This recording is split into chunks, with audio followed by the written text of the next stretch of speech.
Assalamualaikum warahmatullahi wabarakatuh. Nama saya Gisa Trisia Apriliani, saya dari kelas 2B. Di sini saya akan mereview kembali materi yang telah disampaikan oleh Profesor Dr. Hajaini Nuraini SHMH pada bab 1, bab 2, bab 3.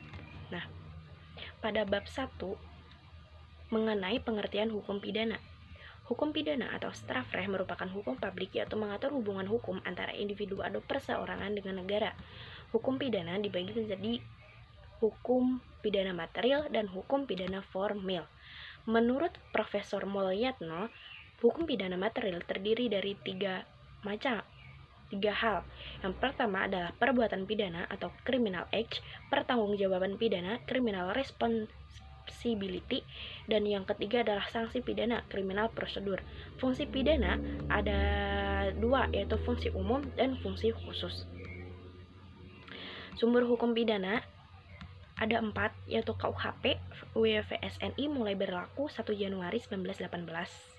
Peraturan-peraturan lain di luar KUHP, memori penjelasan KUHP, dan yang terakhir adalah hukum pidana adat.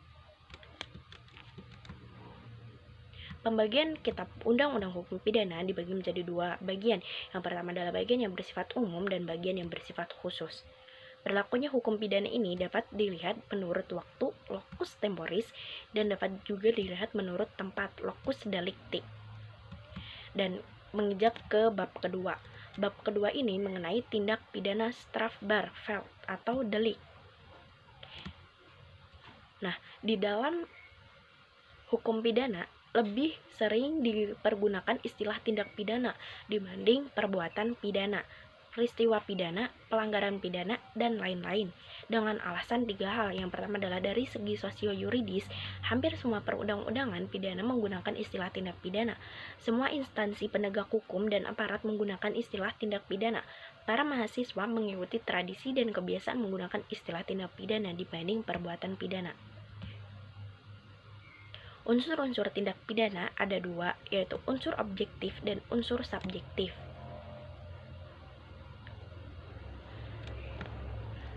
Teknik atau cara merumuskan tindak pidana ada 3 cara. Yang pertama adalah hanya memberikan nama yuridis atau kualifikasinya tanpa menyebutkan unsur-unsurnya.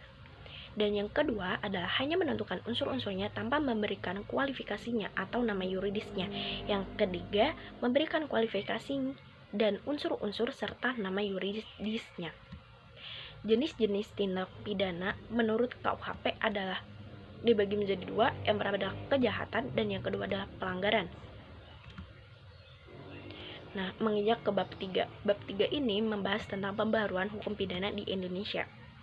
Sejarah berlakunya KUHP di Indonesia berasal dari WVS Belanda melalui pasal 75 RR Jumto pasal 131 IS sejak 1 Januari 1918, berubah menjadi WVSNI, selanjutnya melalui Undang-Undang Nomor 1 Tahun 1946, WVSNI berubah menjadi KUHP.